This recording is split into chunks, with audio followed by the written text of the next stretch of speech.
Hey bees, I'm Marie from Humblebee and Me, and today I'm really excited to share with you my new Silky Cream Foundation formula. So this beautiful formula works in both stick format, or if you have an old vintage makeup compact or kind of a hot pour compact that you'd like to fill, it also works beautifully in one of those. This formula is definitely more complex than the liquid foundation formula that you'll find in my book, Make It Up. So if you're looking for simpler makeup formulas, I really recommend checking out my book. I will throw some links to that in the description box below and something in a corner here, but that's a really great place to start if you're new to DIY makeup. This recipe is based around the powder foundation formula that you will find in my book as well. So, you know, hint, hint. The bulk of this recipe is your completed mineral makeup, which I love. It makes this recipe come together really, really easily because you've already done all the color blending. And because you have blended everything together for your powder foundation, your mineral makeup,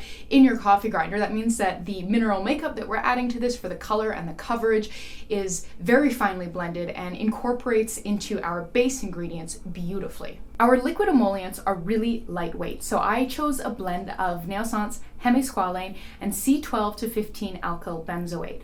There's more details on things that you can use for substitutions on my blog, linked below, and there's also information on kind of what these ingredients are. But suffice it to say, they're both very lightweight, silky, gorgeous emollients that give this foundation this beautiful, beautiful spreadability without any kind of heaviness left behind. There's also a couple of added silicone ingredients for added skin perfecting. It creates sort of an optical illusion, a bit of a soft blur on the surface of the skin so that the skin looks more perfect. It disguises the appearance of fine lines and pores, and it also just kind of helps make it look like your skin is just really good. You're not wearing makeup, it just is just amazing. So there's a touch of dimethicone, which is mostly there for slip and just added kind of richness and creaminess. And then we have a really fun product from Lotion Crafter called their OptiBlur Elastomer, which brings both oil control and optical blurring, hence the name OptiBlur, to the foundation. Okay, so let's do a little bit of an application demo. So here I have a brush, so I use this for shearing it out. This is a Sigma round top kabuki brush, but I also have some from e.l.f. that I really like. I can throw some links in the description box below. This is the makeup in stick form using a little this is about a 30 gram push-up tube, but I didn't come anywhere close to filling it, and this is still just a huge, huge, huge amount of makeup. And then here I have a vintage compact that I filled, and that damage is what happens if you throw your compact in your purse and then shove your phone into your purse and then also into your compact. Not recommended, but yeah, that's what happened there. But I thought I'd kind of do like halvesies so you can see the different application methods. Both of them work really, really well. I'll start with this one here.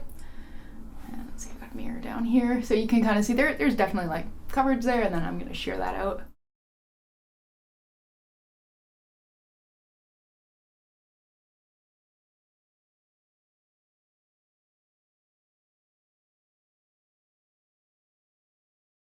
So there we are. That's a fairly, I guess I'd probably call that about a mid-level application. I could definitely put on more after this, but I don't want to.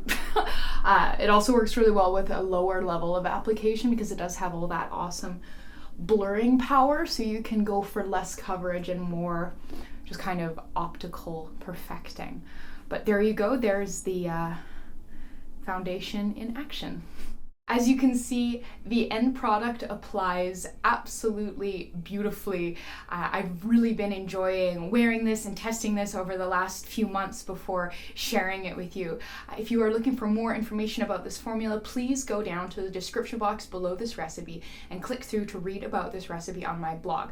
I've written a full blog post, so not only is the entire recipe written out, but I've detailed why I made the choices that I did for the ingredients, and there's lots of information on possible substitutions alternatives if you don't have something. But if you do want to make something substantially simpler, I would really recommend the liquid foundation recipe in my book. It gets amazing reviews.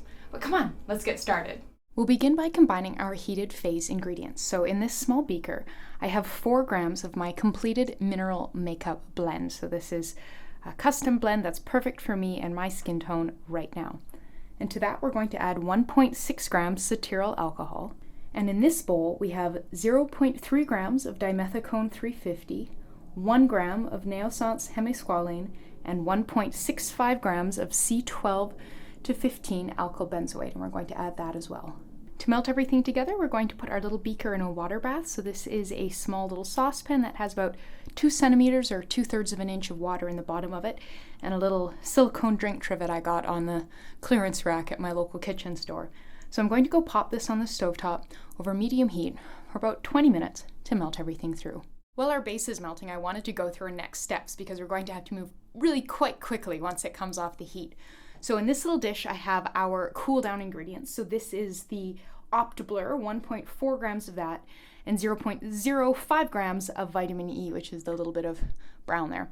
I've got another spatula here. This is the compact we're gonna pop it in. It's a beautiful vintage or antique silver compact that I got as a gift that I've cleaned out. And I have a hairdryer here, which definitely seems weird. So I learned as I was working on this recipe that if you pour the molten makeup into a cold metal pan, it will immediately seize up, and it's very difficult to get it to evenly coat the bottom of your makeup. So I'm going to be preheating this with the hairdryer before we pour the makeup in there so that this is warm enough that the makeup will spread around and settle evenly before solidifying.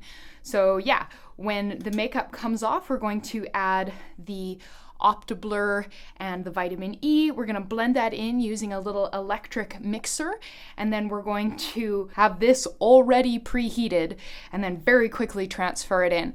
The faster you work, the smoother the pour, the better the end product looks. So yeah, hold on to your hats.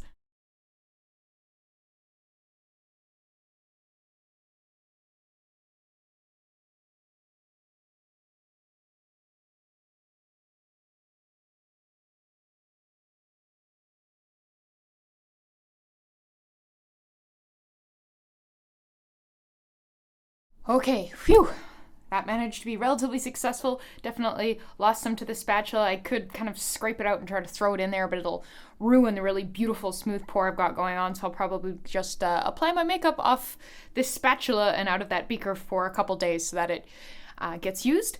But yeah, so now we're just gonna leave that to set up. Once everything has set up, you can kind of go in and tidy up with a Q-tip if you need to, if there's any splatters. And we can do a little test on my hand as well, so you can kind of see. That's obviously a little much. But yeah, shears out really, really nicely and just looks fantastic on the skin, I find. But yeah, there you are. You just made a gorgeous Silky Cream Foundation. Thank you so much for watching. Please subscribe, and please remember to go down to the description box below this video to learn a whole lot more about this recipe. If you have any questions, please check there first. Please read the blog post first. I have compiled a ton of information on my website to make your life easier. So please look at it. Thank you so much, and I'll see you next time.